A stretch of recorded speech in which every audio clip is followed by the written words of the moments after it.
안녕하세요 여러분, 썸머썸머입니다. 오늘 해드릴 이야기는 아이가 아이를 죽인 사건 혹은 죽은 깨 킬러 사건으로 유명한 뉴욕에서 있었던 일인데요. 본격적으로 이야기 시작하기 전에 여러분들 지난 영상 기억나세요? 애니 레라는 그 예일대학교에 다니던 아시안계 미국인의 이야기였는데요. 그 애니 레가 살아생전을 굉장히 후원하기 좋아했던 I have a dream이라고 미국에 있는 재단인데 도움이 필요한, 교육이 필요한 이 아이들에게 후원해주는 재단이에요. 애니 레의 가족들도 우리 딸을 기리고 싶으면 이 재단에 후원해달라고 하셨었는데요. 지난 영상에서 제가 사건 이야기 수익금 중에 2,000불 제가 여기다가 후원하겠다고 했는데 이렇게 제가 후원 증서 남겨놓도록 할게요. 자, 그럼 오늘 이야기 시작해보도록 하겠습니다. 여기는 아주 조용하고 평화로운 뉴욕주에 있는 아주 작은 마을, 주민수가 당시 700~800명 정도였다고 해요. 그렇기 때문에 이웃끼리 저 집에 젓가락이 몇 개인지 애들은 몇 명인지 이런 걸 다 알 만큼 애들도 밖에서 맘대로 자전거도 타고 뛰어놀고 이런 평화로운 작은 마을이었어요. 이 동네에서 1980년 1월 22일 에릭 스미스라는 아이가 태어나게 되는데요. 이 에릭은 엄마 타미와 아빠 랜디 사이에서 태어났어요. 위로는 누나 스테이시가 있었고 아래로도 1살 어린 여동생 홀리가 있었어요. 그러니까 이 집의 둘째죠. 근데 사실 이 엄마 타미가 에릭을 임신했을 때 아빠랑 이혼 소송 중에 있었단 말이에요. 첫 딸 스테이시도 있고 뱃속에 이 에릭도 있으니까 네가 양육권을 다 부담해야 된다고 이렇게 둘이 좀 법적 분쟁이 좀 있었나 봐요. 근데 왜인지 아빠는 그 네 뱃속에 있는 애, 걔는 내 애 아니라고 그러면서 그 태어날 애 양육비는 줄 수 없다 이러면서 둘이 엄청 싸웠대요. 그래서 결국 이제 에릭이 태어나고 친자 검사까지 받았어요. 근데 웬걸? 에릭이 랜디 자기 친아들이 맞는 거예요. 그래서 자기 자식임이 밝혀졌는데도 불구하고 랜디는 에릭에게 굉장히 차갑게, 아니 남보다도 더하게 관심도 안 주고 굉장히 무심하게 대했다고 해요. 엄마는 아빠랑 법적으로 이혼이 성사가 되자마자 테드라는 다른 남자랑 결혼을 했고요. 에릭은 엄마가 재혼했을 때 너무 어렸기 때문에 그냥 테드가 자기 친아빠인 줄 알고 그렇게 자랐어요. 어른들도 주변에서 말을 해주지 않았어요. 친아빠인 랜디도 그 동네에 살고 있었는데 워낙 자기한테 무심하게 굴었기 때문에 누나의 친아빠인 좀 무서운 아저씨라고만 생각했지 자기 친아빠라고는 상상도 하지를 못했어요. 이게 무슨 막장이야. 랜디는 바로 옆에 있었음에도 불구하고 넌 내 자식이야 라고 말하지조차 않았다는 거잖아요. 이 에릭은요 자라면서 남들보다 성장이 많이 느렸어요. 만 2살쯤 되면 애들이 이제 걸음마도 하고 말도 하고 그런다고 해요. 근데 에릭은 만 3살이 되어서야 이제 겨우 걷기도 하고 말도 엄마 엄마 하고 이렇게 된 거예요. 성장만 느린 것 뿐만이 아니라 외모도 좀 남들이랑 달랐는데요. 자세히 보시면 귀가 좀 아래 달려있고 앞쪽으로 좀 접혀있는 걸 아실 수 있을 거예요. 거기다가 입천장도 G형이어서 말할 때마다 좀 침을 흘리는 이런 언어장애까지 있었어요. 왜 그럴까? 사실 이 엄마 타미가 뇌전증이 있어가지고 임신 중에 항경련제인 그 트리메타돈이라는 약물을 복용했는데요. 지금까지 말씀드린 성장이 느리고 귀묘왕이 조금 다르고 언어장애가 생길 수 있다 이런 여러 가지 문제들이 사실 이 약물을 임산부가 복용했을 때 아이에게 생길 수 있는 문제들이에요. 1990년도가 되어서야 이 임산부가 먹으면 안 된다. 결국에는 미국 시장에서 철수를 했대요. 그랬지만 당시에는 엄마도 모르고 그냥 먹었던 거예요. 근데 사실 이 외적으로 좀 다른 건 큰 문제가 아니었어요. 진짜 문제는 뭐냐면 애가 막 분노를 주체를 하지를 못하는 거예요. 이미 3살쯤부터 떼쓰고 막 짜증내고 이거를 넘어서 막 이걸 주체를 못해가지고 막 자기 머리를 벽이며 땅이며 막 쿵쿵쿵쿵 미친 듯이 막 박았대요. 제 생각에는 어쩌면 이 과정에서 뇌 일부가 손상이 될 수도 있지 않았을까. 저의 피셜이고요. 이제 어른들이 막 못하게 막으니까 그러면은 일부러 자기 숨을 하고 오랫동안 참기도 했대요. 내 분노를 표출하려고.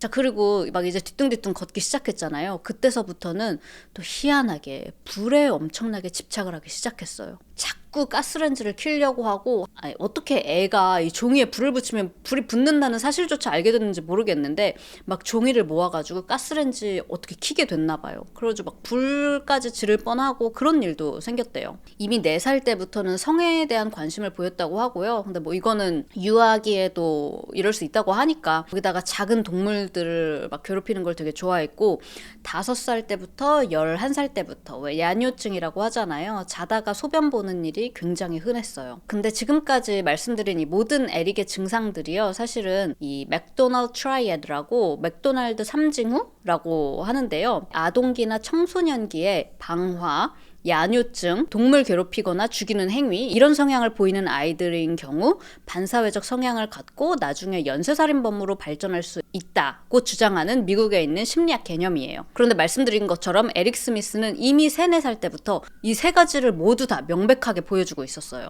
자, 이제 이런 에릭이 이제 학교에 들어가게 된 거예요. 근데 아시죠? 서양에서는 왜 빨간머리 애들이 엄청 놀림을 받잖아요. 어릴 때. 참 왠지 잘 이해가 안 가지 않아요? 빨간머리 친구들이 유독 창백하고 막 죽은 게 있고 이런 특징들이 있는데 굉장히 매력적으로 저는 보이거든요. 실제로 나중에 커서는 인기가 있는 경우가 더 많은데 흔하지 않잖아요.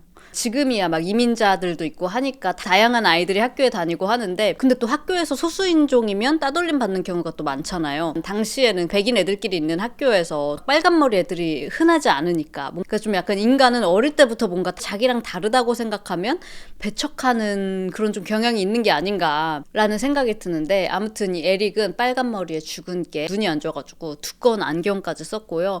귀 모양도 뭔가 이상하지 말도 더듬어 말할 때마다 막 침 흘리고 이러니까 애들이 더 무자비한 거 알죠? 막 정말 인정사정 없이 에릭을 놀리고 괴롭히는 거예요. 등하교 스쿨버스 안에서도 매일매일 넘어졌대요. 왜? 애들이 자꾸 일부러 발을 걸어서. 이런 에릭은 너무 외롭고 수치스러웠어요. 나도 친구들 사귀고 싶다. 멋진 친구들이랑 어울리고 싶어. 그래서 일부러 축구팀에도 들어가려고 했고 뭐 애들 자주 모여 노는 뭐 놀이터 공원 같은 데도 자주 나가고 했지만 남자애들은 에릭이 오기만 하면 절로 꺼지라고 무시하고 여자애들도 놀아주지 않았어요. 친구도 없고 자존감도 바닥이었던 에릭은 매일매일 울면서 자기 스스로를 멍청이라고 부르고 나는 학교에 갈 자격이 없다고 말하고 다녔대요. 그리고 학교 단체 사진 같은 거 있잖아요. 그런 게 집으로 오면은 스스로 칼을 들고 자기 얼굴을 막 긁어버렸대. 나는 이 안에 속할 자격이 없다고 그러면서. 학습 능력도 뒤처지는 거야. 그래서 결국 2학년, 4학년 총 2년을 유급하게 되면서 자기 여동생이랑 같은 학년이 되어버렸어요. 사실 이 정도면 일반 학교를 다니기 어려운 정도인데도 불구하고 부모님은 별 관심을 주지 않았고요. 이렇게 어떤 지원도 받지를 못하면서 점점 고립되고 마음속에는 분노만 쌓여가기 시작했어요. 그럼 이제 학교 끝나면 맨날 혼자 있으니까 혼자 있을 때 뭐 하냐?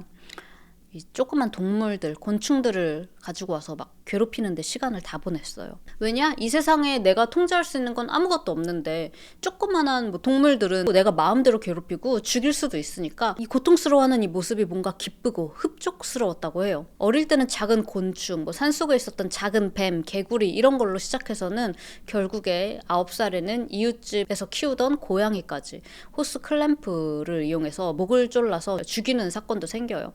한 번은 이 새아빠한테, 새아빠인지는 몰랐죠. 당시 친아빠인 줄 알았죠. 아빠한테 가가지고 아빠 저 I need help. 저 도움이 필요해요. 무슨 일이야? 그랬더니 자기 너무너무 화가 난다고 누군가를 막 해치고 싶다고 이야기를 했대요. 그랬더니 이 새아빠 테드가 하는 말이 나도 어릴 때 종종 그랬는데 난 그럴 때 나가서 샌드백을 막 치면서 분노를 풀었어 라고 말했대요. 그러니까 에릭이 그 말을 듣자마자 나갔다가 들어왔는데 손등이 막 피범벅이 돼가지고 다 까져서 들어온 거야. 그래서 아빠가 너 이거 왜 이래? 그러니까 너무 화가 나서 샌드백이 없어서 밖에 있는 나무를 막 치고 왔다고. 그래서 그 조그만 애 손이 여기가 다 까진 채로 온 거예요. 자, 근데 여러분 여기서 참고로 어린 애한테 분노를 이런 인형이나 뭐 어떤 뭐 사물이나 이런 거 막 때리면서 해소하도록 시키면요, 단기적으로는 그게 풀려 보일지 몰라도 장기적으로는 오히려 애한테 화는 때려서 푸는 거라는 사고가 고착이 돼가지고요 더 폭력적이게 되고 사람을 때리는 걸로 이어질 확률이 굉장히 높다고 해요. 그런데 제가 에릭이 3살 때부터 이런 폭력적인 성향을 보였다고 했잖아요. 저는 얘가 선천적인 건지 희한하잖아요. 3살, 만 3살부터 아니면 어디서 뭘 보고 배운 걸까 했는데 아니나 다를까 이 새아빠인 이 테드가 정상이 아닌 놈이에요. 자기 양아들인 이 에릭한테도 툭하면 화내고 막 발로 차기 일쑤였고요. 엄마한테도 굉장히 폭력적이었고 이것뿐만이 아니라 그 누나 있잖아요. 이 나중에 스테이시가 증언한 내용이에요. 새아빠인 테드가 스테이시가 11살 때부터 14살까지 성적 학대를 했다고 합니다. 그리고 스테이시는 나중에 이 테드가 에릭한테도 그런 짓을 했다라고 증언을 했는데 여기에 새아빠라는 놈이 뭐라고 했냐면 에릭이랑은 절대 아무 일도 없었다. 그리고 스테이시랑은 뭔가 있었던 게 있기는 했는데 뭐 지속적으로 그랬던 건 아니고요. 뭐 잠깐 그냥 있었던 해프닝 같은 거였어요. 라고 말했다고 합니다. 참고로 에릭도 자기는 양아버지랑 그런 일은 없었다고 지금까지 부인을 하고 있는데 저는 이것도 좀 의심스러운 게 아까 에릭 에릭이 4살 때부터 성적인 거에 좀 집착을 했다고 했잖아요. 이거뿐만이 아니라 계속 이야기 들어보세요. 여러분이 이 엄마라면 이 사실을 알게 되면 어떻게 하겠어요? 당장에 진짜 빤스도 안 입혀서 그냥 쫓아내야겠죠. 아니 사지 멀쩡하게 쫓겨내주는 것만 해도 감사하게 여겨야지. 그쵸? 그런데 충격적이어도 이 집에서 나가게 된 건 양아버지 테드가 아니라 스테이시였어요. 그 테드는 고작 일주일 동안만 그 집에서 쫓겨났다가 다시 돌아오고 이것 때문에 스테이시가 이 집을 떠나서 이 친아빠인 랜디랑 같이 살게 됐다고요. 딸보다도 미성년자 성범죄자가 더 낫다는 건가? 아니 거기다가 집에 스테이시뿐만이 아니라 에릭이라는 또 아들도 있고 홀리 딸도 있잖아요. 홀리도 친딸이 아니야. 아빠는 그 전 남편인 랜디예요. 그럼에도 계속 붙잡고 살고 싶을까? 자, 그냥 우리는 이렇게 들으면 화가 나는 일이지만 어쩌면 이 집안에서 자라나는 에릭에게는 어떤 잘못을 해도 결국에는 용서가 되는구나 라는 메시지로 각인이 됐을지도 모르죠. 자라면서 에릭한테 충격적인 이벤트는요, 이것뿐만이 아니었어요. 하루는 학교에 갔는데 막 친구들이 야, 너 새아빠랑 산다며? 테드 아저씨 니네 친아빠도 아니라며? 막 놀리는 거예요. 그래서 에릭이 무슨 소리야, 우리 아빠 맞아. 그러니까 애들이 아니야, 우리 엄마가 니네 아빠 테드 아저씨 아니라고, 저기 사는 랜디 아저씨라고 우리 엄마가 다 말해줬어. 에릭은 여기에 아주 크게 충격을 받았어요. 여태까지 아빠라고 생각했던 사람이 아빠가 아닌 것도 충격인데 거기다가 생판 모르는 사람도 아니고 그동안 자기를 그렇게 무시했던 차갑게 굴던 랜디 아저씨가 나의 친아빠라니. 이 사건은 안 그래도 불안정했던 유년기에 더 아주 큰 영향을 줬다고 해요. 이렇게 에릭의 눈은 자라면서 점점 더 공허해져만 갔어요. 어른들이 에릭 안녕 하고 인사를 해줘도 그저 대답도 없이 그냥 영혼 없는 눈으로 이렇게 빤히 사람 일부러 불편하라고 하는 것처럼 이렇게 쳐다보기만 했대요. 거기다가 9살 때부터는 담배까지 손을 대기 시작하는데요. 가끔 어쩌다 한 갭이 피는 게 아니라 매일매일 하루에 한 갑씩 폈대. 아니 이걸 애가 어디서 구했냐고. 진짜 부모도 제정신이 아닌 거 완전 미친 사람들이라고 밖에 생각이 안 되는데, 자, 에릭은 이렇게 담배까지 피면서 학교도 싫고 집도 싫었어요. 대부분의 시간을 혼자 자전거 타고 돌아다니면서 조그마한 동물들 같은 거 보이면 괴롭히고 이렇게 하루를 보냈다고 해요. 마음에 싹트고 있는 분노도 아니라 이제 막 활활 타오르고 있었던 이 분노는요, 1993년 8월 2일 에릭과는 아무 상관도 없는, 아무 죄 없는 착한 4살 소년 데릭에게로 향하게 됩니다. 이름이 굉장히 비슷하죠. 에릭, 데릭. 이름은 비슷하지만 이 둘의 어린 시절은 완전히 반대였어요. 에릭보다 8살이 어린 이 데릭 로비는요, 1988년 10월 2일 에릭과 같은 동네인 사보나에서 태어났어요. 부모님은 데릭을 정말 금이야 오기야 사랑으로 길러주셨고요. 에릭이 어릴 때 막 동물들 괴롭히고 자라날 때 데릭은 집 앞에서 보이는 지렁이, 이 사마귀한테 이름까지 붙여줄 정도로 굉장히 따뜻한 아이였어요. 별명이 사보나 시장님일 정도로 누가 먼저 인사를 하지 않아도 길 가다 지나가는 사람만 보면 밝게 손을 흔들면서 인사하고 웃는 아이였고요. 데릭이 3살 됐을 때는 둘째 동생 달튼도 태어나게 됐는데 너무너무 좋아했다고 해요. 동생을 엄청 챙겨주고 아껴주는 그런 작은 형아였어요. 1993년 8월 데릭은 당시 4살이었고 동생은 18개월이었단 말이에요. 근데 왜 애기 엄마들은 이런 날 아시죠? 뭘 해도 애가 말을 안 듣는 날. 이 날이 데릭 엄마에게는 딱 그런 날이었어요. 데릭은 오늘 동네 여름 캠프 가야 되는 날인데 이 첫째 아들 데려다 줘야 되는데 이 둘째 아들이 이앓이를 해서 그런지 아무리 안아주고 달래고 해도 아침 내내 보채가지고 엄마가 정신이 쏙 빠진 거예요.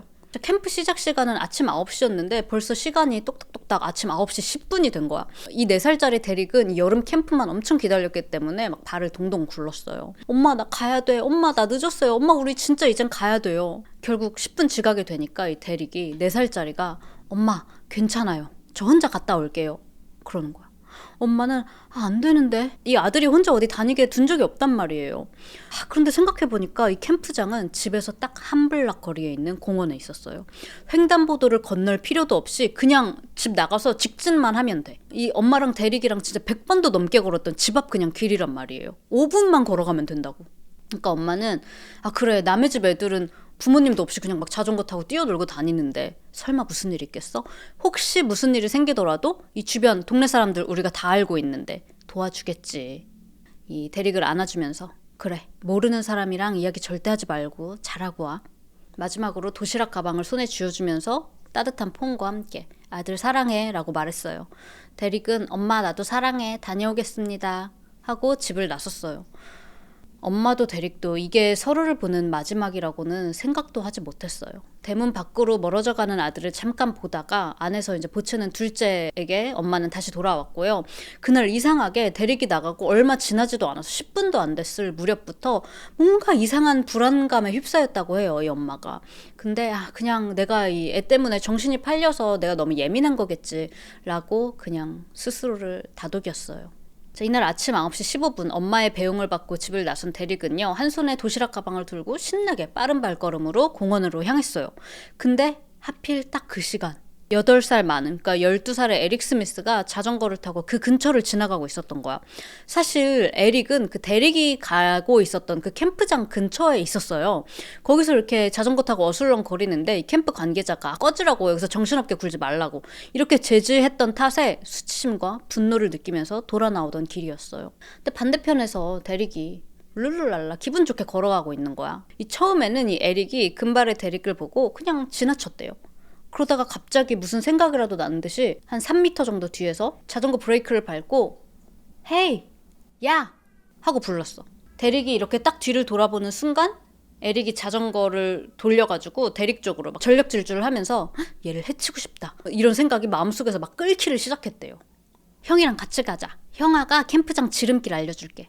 엄마가 모르는 아저씨 따라가면 안 된다고 했단 말이야. 그러니까 데릭이 안 돼요. 근데 에릭은 괜찮아. 형아 길 되게 잘 알아. 그래, 엄마가 모르는 어른이랑 얘기하지 말라고 했는데 이 형아도 꼬마인걸? 괜찮겠지. 에릭은 도로 옆에 난 작은 숲속으로 데릭을 데리고 갔어요. 그리고 숲속에 아무도 없는 걸 확인하자마자 갑작스럽게 자전거에서 내려서 데릭의 목을 팔로 감아서 조르기 시작했어요. 붙잡힌 데릭이 막 발로 차고 손을 젓고 하면서 어떻게 빠져나와가지고 막 도망치려고 뛰어가는데요. 에릭이 이제 4살이잖아요. 에릭은 8살이나 많은 12살이라고요. 이 에릭의 달리기를 이길 수는 없었어요. 쫓아가서 데릭을 붙잡은 에릭이 엄마가 싸준 점심 도시락 가방 있잖아요. 이거를 바닥에다가 내동댕이를 쳤어요. 거기에 이렇게 종이 냅킨이 나왔는데 이거를 막 데릭의 입에 억지로 막 쑤셔 넣어요.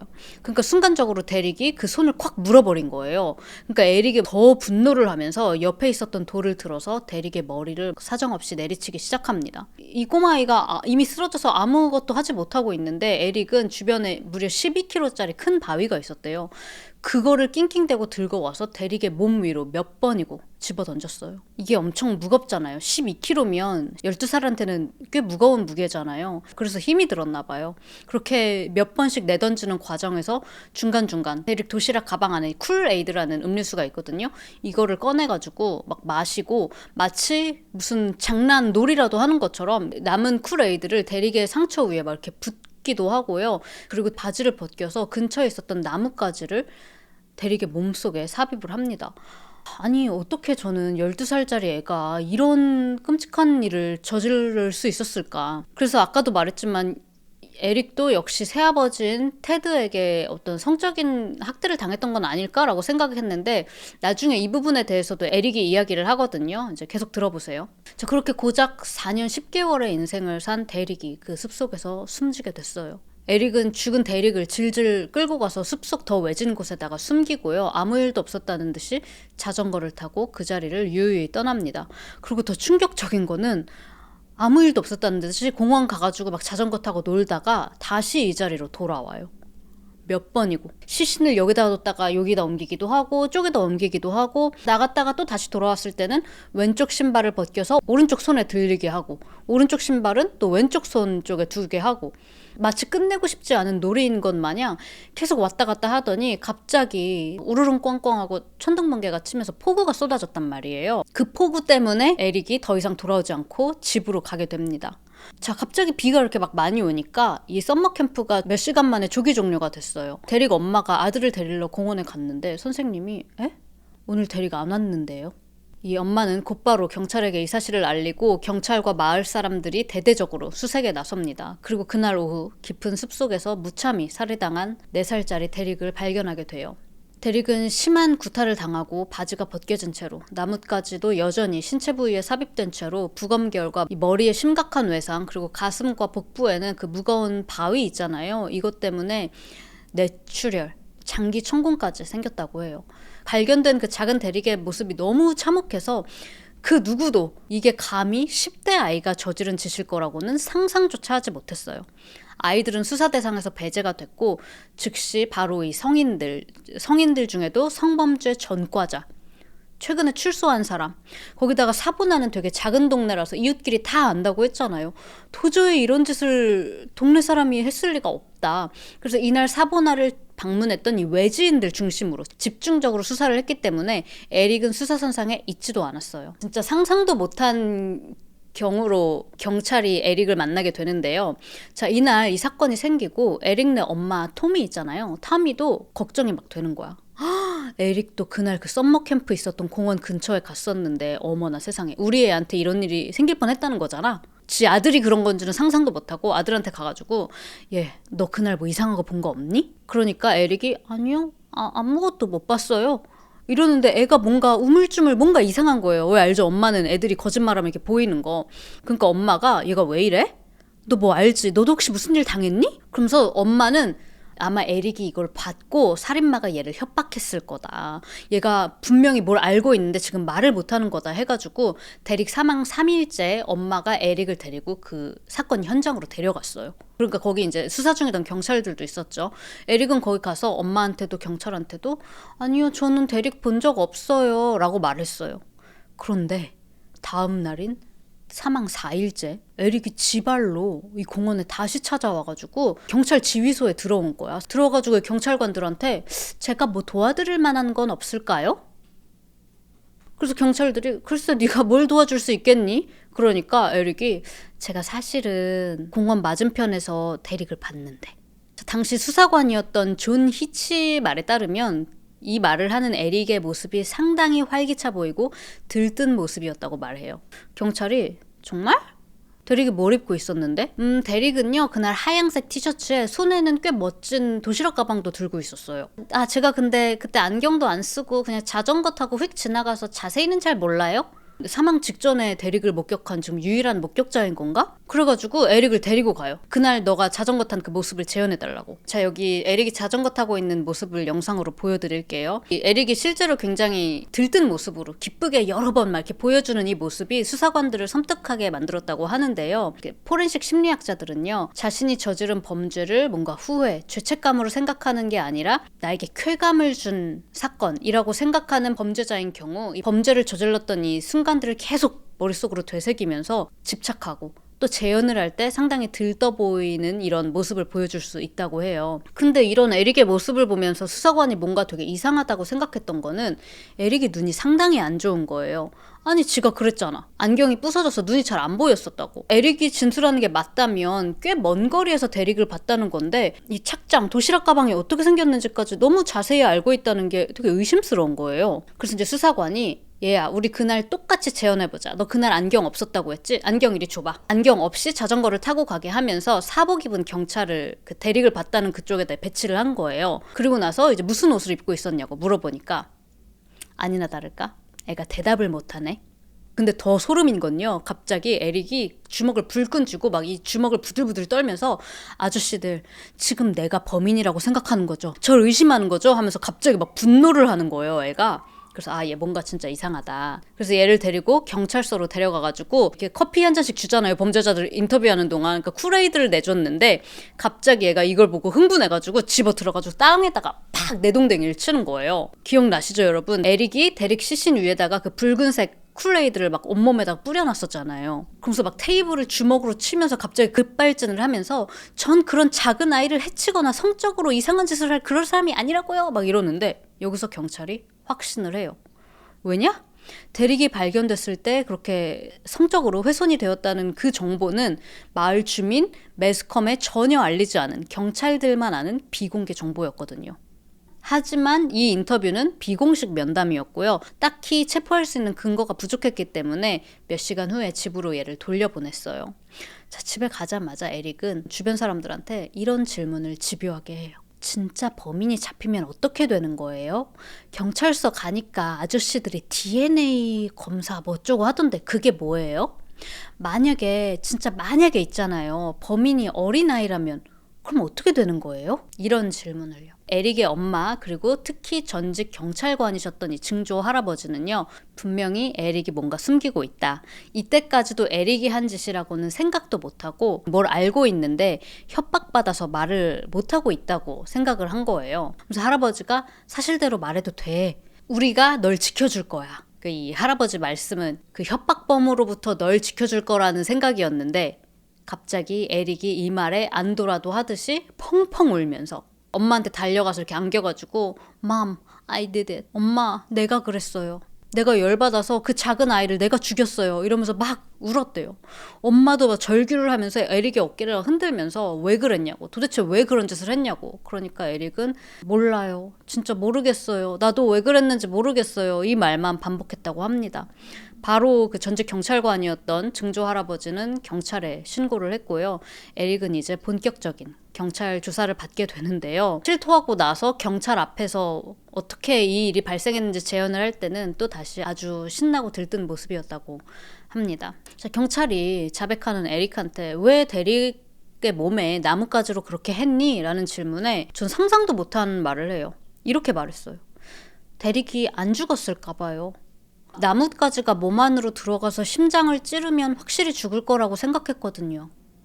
이 말도 너무 충격적이긴 한데 진짜 상상도 못했던 거라서 드라큘라 영화를 봤던 건지 어떻게 이런 생각을 했는지 진짜 모르겠어요. 저희 당시 에릭 나이가 13살이었는데 재판이 시작되고서부터는 이 에릭의 얼굴이 신문 전면에 막 실리면서 모든 미디어들이 앞다퉈서 대서특필을 했는데 사람들은 에릭의 얼굴을 보고 이제 죽은 개 킬러라는 별명을 붙입니다. 이게 저는 좀 씁쓸했어요. 이 어릴 때도 외모로 놀림받았는데 결국에 이 어쨌든 대상은 어린애잖아요. 또 이제 이 외모로 뭔가 닉네임이 붙여진다는 것이. 뉴욕주에서는 법으로 살인죄면 그 정도에 따라서 13살도 성인 재판으로 기소를 할 수가 있어요. 그래서 에릭도 성인 재판으로 진행이 되었습니다. 자, 법정에선 에릭은 이 대릭의 가족들 부모님 앞에서도 완전히 무표정으로 한 번도 진심 어린 사과를 하지 않았고요. 이 재판 내내 슬픔, 후회 이런 감정 같은 거는 전혀 없는 공허한 눈빛으로 일관했습니다. 자, 에릭의 변호사는 에릭의 불우한 가정 환경, 학교에서 당했던 괴롭힘,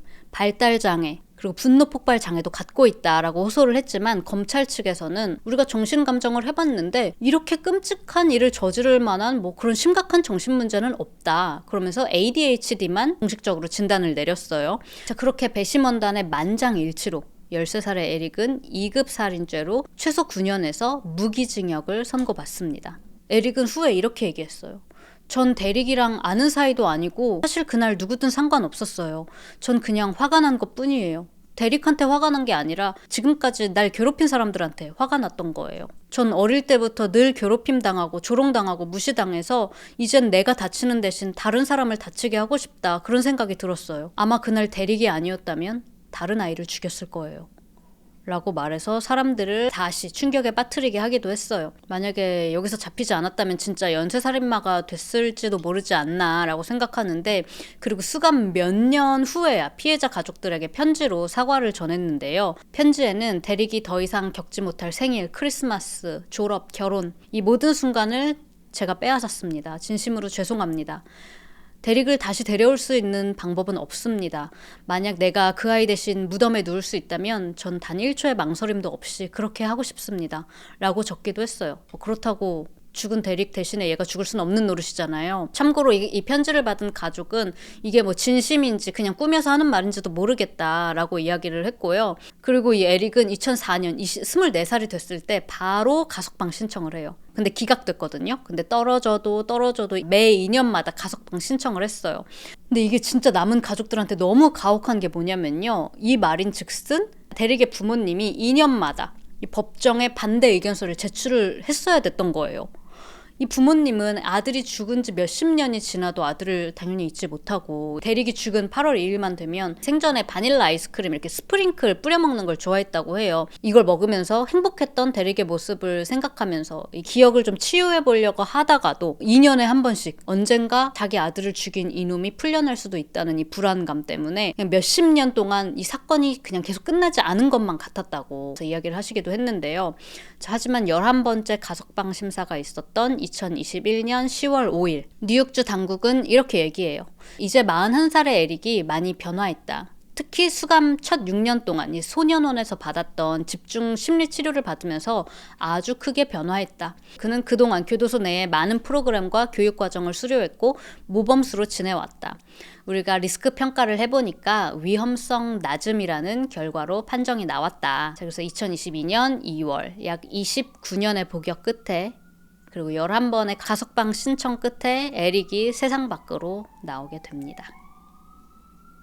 뉴욕에 사시는 분들 지금 퀸즈에서 자유의 몸으로 살고 있다고 하고요. 사실 완전히 자유는 아니고 애초에 형량이 최소 9년에서 종신형이었잖아요. 이 종신형이라는 형량이 붙었기 때문에 평생 가석방 상태예요. 그러니까 평생 보호 관찰 하에 생활을 하고 있다고 해요. 그러니까 정기적으로 담당자 만나서 면담도 해야 되고 또 뉴욕주 바깥으로는 나갈 수가 없다고 합니다. 자, 세상 밖으로 나온 이 에릭은요. 나는 이제 다른 사람이 됐다고 이야기를 하면서 왕따를 겪는 아이들을 위한 상담가가 되고 싶다고 밝혔고요. 또 당시에 약혼자도 있다. 그 약혼자는 변호사를 준비하는 법대생이고 그 소년사법제도에 대해서 교도소에서 이렇게 펜팔처럼 편지를 주고받다가 사랑에 빠졌다고 해요. 이후의 행적은 자세하게 알려진 게 없어서 뭐 결혼까지 갔는지는 모르겠는데 뭐 어쨌든 결론적으로는 지금 뉴욕 퀸즈에서 살고 있다. 이 사건은 13살 소년이 4세 아동을 잔혹하게 살해했다는 점에서 미국 사람들을 충격받게 한 사건인데요. 저는 이 사건을 준비하면서 되게 여러 가지로 충격적이었거든요. 또 한편으로는 그런 생각도 들었어요. 왜 사이코패스는 선천적인 것이냐 후천적인 것이냐 찬반 논란이 전문가들 사이에서도 있잖아요. 근데 에릭 스미스 같은 경우에는 만 3, 4세일 때부터 감정 없는 표정, 공감 능력, 결여, 분노 장애, 야뇨증, 작은 동물도 괴롭히고 불장난하고 13살에는 살인을 저지르고요. 그리고도 막 흥분해가지고 신난 것처럼 자백하는 그런 모습들이 뭔가 이미 13살에 완성된 전형적인 사이코패스 같은 모습을 보였잖아요. 이 신경과학자이자 성격장애 연구자인 아드리안 로인 교수는요. 사이코패스는 선천적일 수 있다. 이런 선천적인 사이코패스들은 뇌의 전두엽 활동이 비정상적으로 떨어지고 감정 조절, 도덕적인 판단에 관여하는 편도체 자체가 아예 작거나 기능이 떨어진 채로 태어나는 사람들이 있다라고 말을 하는데요. 그런데 이렇게 주장한 교수도 어떻게 태어났느냐보다 그들이 어떻게 자라는지 이 환경이 훨씬 더 결정적인 요소라고 말을 하고 있거든요. 근데 에릭이 자라났던 환경을 보면 완전히 조롱당하고 9살에 하루 한 갑씩 담배를 피면서 완전 자기 파괴적인 삶을 살고 있었는데 아무도 관심 갖고 도움을 준 어른이 없었잖아요. 이 에릭 스미스 사건을 보는 심리학자들이 바로 이런 환경들 이 자체가 그냥 사이코패스를 형성하는 환경의 정석이라고 말을 합니다. 실제로 많은 이 전문가들은 에릭 스미스는 선천적 그리고 후천적이 복합적으로 합쳐진 사이코패스일 확률이 높다고 보고 있는데요. 자, 그렇다면 또 한편으로는 과연 이제 그는 정말 안전한 사람이 맞는 것인가? 저도 보면서 와 이게 어떻게 사이코패스로 한 사람이 형성이 돼도 정말 교정이 될 수 있는 것일까? 지금 이제 석방된 지 3년이 됐는데 지금까지는 어떤 범법적인 행위를 한 거는 나오지는 않고 있습니다.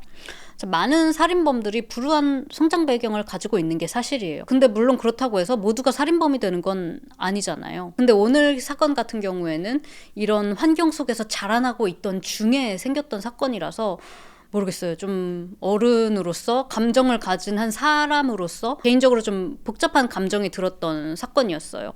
그래서 그런지 제가 이 사건 조사하면서 느낀 게 어떤 매체에서는 이 에릭을 완전 냉혹한 괴물로 묘사를 하고 또 완전 반대로 특히 이 아동 관련 심리 전문가라든지 이런 사람들은 이 에릭을 굉장히 연민의 시선으로 그래서 완전히 극단적으로 해석이 엇갈리는 사건이기도 했어요. 그래서 저는 지금은 제가 생각을 이야기하고 있지만 사건 이야기하는 동안에는 사실 그대로 전달하려고 노력을 오늘 했는데 어떻게 느껴지셨나요? 이 사건은 학교폭력 그리고 부모의 학대와 방임이 누적돼서 아이가 정서적으로 고립이 되면 정말 끔찍한 폭력으로 폭발을 할 수도 있다라는 미국 사회에 경고를 주는 사건이기도 했는데요. 정말 아이가 아이를 죽인 너무 끔찍한 사건이야. 너무 충격적이야. 이걸 넘어서 우리가 사회에서 이 대릭이라는 아이를 어떻게 잃게 됐는지 우리가 또 사회에서 어떤 어른이 되어야 하는지도 생각할 수 있게 만들어준 이야기였던 것 같아요. 자, 하지만 이 사건은 어디까지나 분명한 피해자가 존재하는 현실에 있었던 아주 참혹한 살인사건이었다는 점 그리고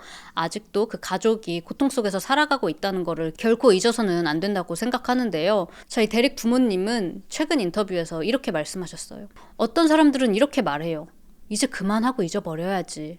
하지만 자식을 잃어본 부모는 압니다. 절대 잊을 수가 없다는 걸. 그가 풀려난 건 맞지만 어떻게 보면 우리도 이제 자유로워진 셈이에요. 더 이상 2년에 한 번씩 가석방 심사를 걱정할 필요가 없어요. 이제 우리도 우리의 삶을 살아갈 수 있습니다. 진짜 치유는 이제부터 시작입니다. 일주일 내내 매일매일 나는 웃고 싶어요. 울기보다는 웃고 싶어요. 분노를 붙잡고 있으면 그 분노가 결국 당신을 삼켜버릴 겁니다. 삶 속에서 기쁨을 찾아야 해요. 서로를 아끼며 살아야 합니다. 인생은 너무 짧으니까요.